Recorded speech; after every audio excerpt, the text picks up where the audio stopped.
Karopenmas sampaikan penurunan tren gangguan Kamtipmas sebesar 4,97%. Polri membuka penerimaan rekrutmen terpadu dan penegakan hukum terhadap teroris JI di Sulawesi Tengah. Assalamualaikum warahmatullahi wabarakatuh. Salam sejahtera bagi kita semua. Salam, Om Swastiastu, Namo Buddhaya, salam kebajikan. Kepada seluruh masyarakat, pada hari ini Jumat 19 April 2024, saya selaku Karopenmas Divisi Humas Polri akan menyampaikan berbagai perkembangan informasi terupdate hari ini. Yang pertama, gangguan Kamtipmas pada tanggal 19 April 2024 secara umum, tren gangguan Kamtipmas mengalami penurunan sebanyak 101 kasus atau 4,97%. Yaitu pada hari Kamis 18 April 2024 yang lalu sebanyak 1.930 kejadian, dan pada hari Rabu ini 17 April 2024 sebanyak 2.031 kejadian. Apabila dilihat dari data tren jenis kejahatan yang menjadi catatan kepolisian, ada 5 kasus yang jumlah kejadiannya tertinggi, antara lain pertama pencurian dengan pemberatan itu sebanyak 177 kasus, kemudian juga tindak pidana narkotika sebanyak 110 kasus, kemudian pencurian kendaraan bermotor sebanyak 63 kasus, judi sebanyak 8 kasus, dan kemudian pencurian dengan kekerasan atau curas sebanyak 16 kasus. Rekan-rekan, terdapat jumlah juga pada laka lantas yang terjadi pada tanggal 18 April 2024 sebanyak 600 kejadian. Apabila hal ini dibandingkan dengan tanggal 17 April 2024 sebanyak 689 kejadian mengalami penurunan, yaitu sebanyak 89 kejadian atau 12,92%. Dengan rincian sebagai berikut, jumlah kecelakaan ada 600 kejadian tadi, korban meninggal dunia 48 orang, korban luka berat 86 orang, korban luka ringan 628 orang, sedangkan secara kerugian material ini sejumlah 1.308.072.500 rupiah. Terkait juga kami akan menginformasikan untuk penerimaan terpadu Polri, ya, sampai saat ini masih berlangsung, di mana Polri membuka penerimaan terpadu tahun anggaran 2024 untuk rekrutmen Polri, mulai dari Taruna Akpol, kemudian Bintara, juga Tamtama. Berikut tanggal yang perlu kami sampaikan pada seluruh masyarakat terkait dengan pendaftaran pada masing-masing golongan, antara lain, pertama Taruna Akpol dimulai sejak kemarin 26 Maret 2024 yang lalu hingga 19 April 2024 untuk hari ini.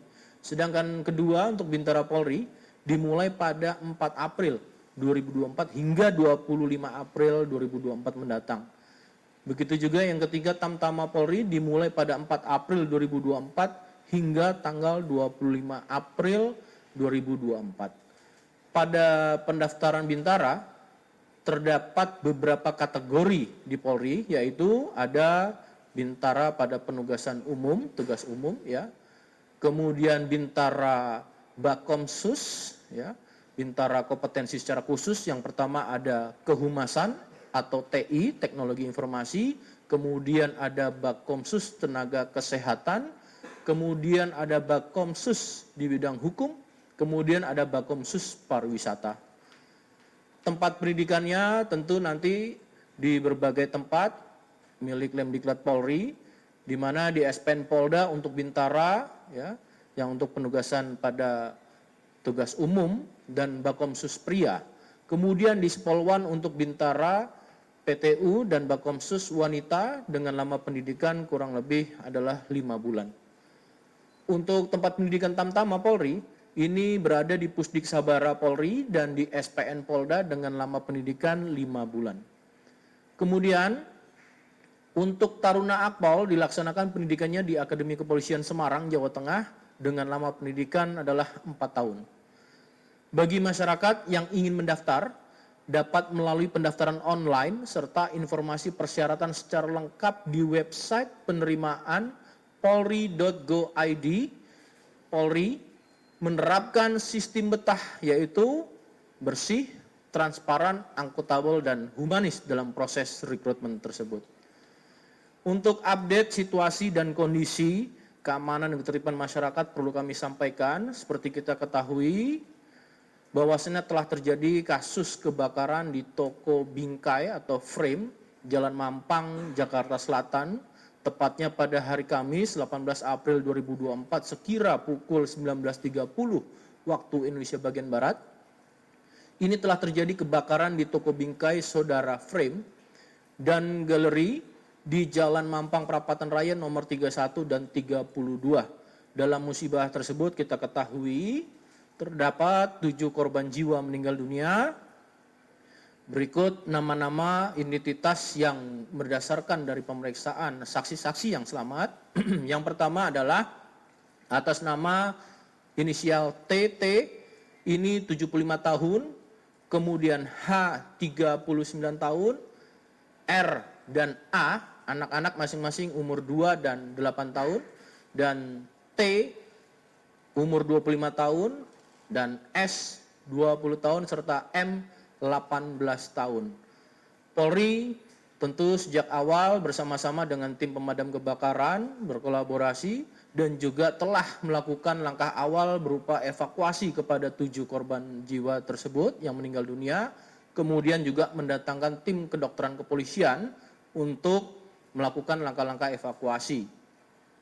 Untuk ketujuh korban yang meninggal dunia tersebut telah dibawa ke Rumah Sakit Bayangkara tingkat 1 RSID Sukanto, Kramat Jati. Untuk selanjutnya akan dilakukan identifikasi oleh tim DVI Polri. Tentu kita akan lakukan secara saintifik dalam mengidentifikasi. Selain itu juga terdapat 5 korban luka bakar atas nama Ohim, dievakuasi ke Rumah Sakit Tarakan, dan Suwandi 40 tahun di Rumah Sakit Selawam, dan kemudian Muhammad Jainal di Rumah Sakit Umum Daerah Pasar Minggu, dan kemudian juga Surono 44 dievakuasi ke RSUD Pasar Minggu, dan Yohanes dievakuasi ke Rumah Sakit Umum Daerah Mampang. Ini berdasarkan informasi dari Kapolsek yang turun langsung ke TKP. Saat ini terkait dengan tragedi tersebut, tentu Polri akan melakukan langkah-langkah melalui Polda Metro Jaya, yaitu melakukan penyelidikan, di mana olah TKP tentu dilakukan secara saintifik, investigation, dan juga secara forensik, keilmiahan, dan tentunya hasilnya akan bisa dipertanggungjawabkan. Kemudian untuk perkembangan selanjutnya, terkait dengan adanya penegakan hukum terhadap kelompok teroris JI di Sulawesi Tengah, ya, pada hari Selasa 16 April 2024 dan sekira Kamis 18 April 2024, ya, di mana tim Densus 88 anti teror Polri telah berhasil mengamankan yaitu beberapa anggota kelompok JI yang secara struktur, ya, diketahui menjabat di beberapa bidang. Kemudian kelompok JI ini ada yang mengikuti kegiatan pelatihan secara fisik serta mengikuti kegiatan pelatihan paramiliter di wilayah Poso, Sulawesi Tengah.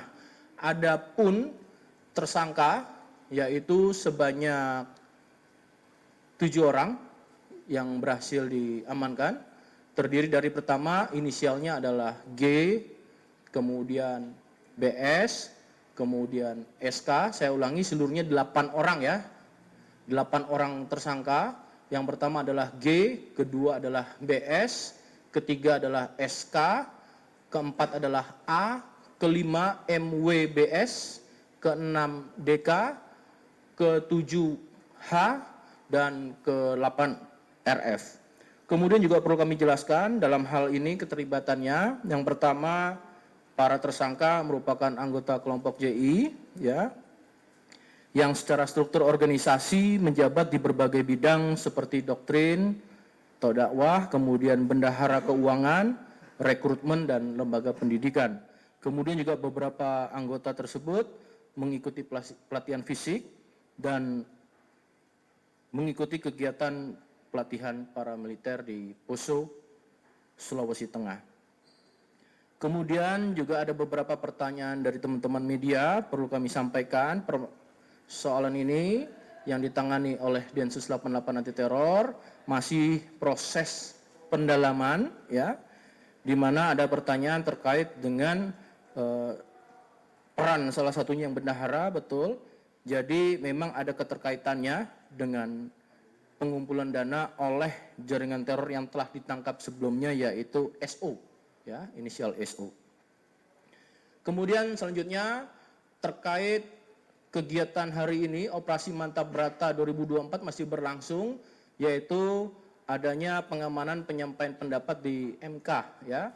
Telah kita ketahui pada hari ini Jumat 19 April 2024 ini sedang berlangsung pengamanan penyampaian pendapat. TNI Polri bersama seluruh stakeholder yang terkait guna memperlancar jalannya aksi yang berlangsung di sekitaran Monas, ya. Ini telah melibatkan 2.713 personil gabungan yang mengamankan, terdiri dari ada TNI, Polri, dibantu Satpol PP serta Dishub atau Pemda, dan kemudian juga rekayasa lalu lintas secara situasional juga dilakukan tergantung kondisi di lapangan, ya. Jalur yang direncanakan akan ditutup atau diinformasikan kepada seluruh masyarakat dan dialihkan, antara lain pertama adalah Jalan Harmoni, ya, yang mengarah ke Jalan Merdeka Barat ditutup dan akan dialihkan ke Jalan Kesehatan. Kemudian Jalan Perwira yang mengarah ke Jalan Merdeka Utara kita juga akan tutup, jalur dialihkan atau dialirkan ke arah Istiqlal dan Lapangan Banteng. Sedangkan untuk Jalan Tamrin kita tutup, dialihkan ke Jalan Kebon Sirih yang mengarah ke Senen dan Jalan Abdul Muiz. Untuk masyarakat yang akan melintas di sekitar wilayah tersebut agar mempertimbangkan mencari jalan alternatif untuk menghindari kepadatan, karena kan akan ada masyarakat yang akan menyampaikan pendapat di wilayah tersebut.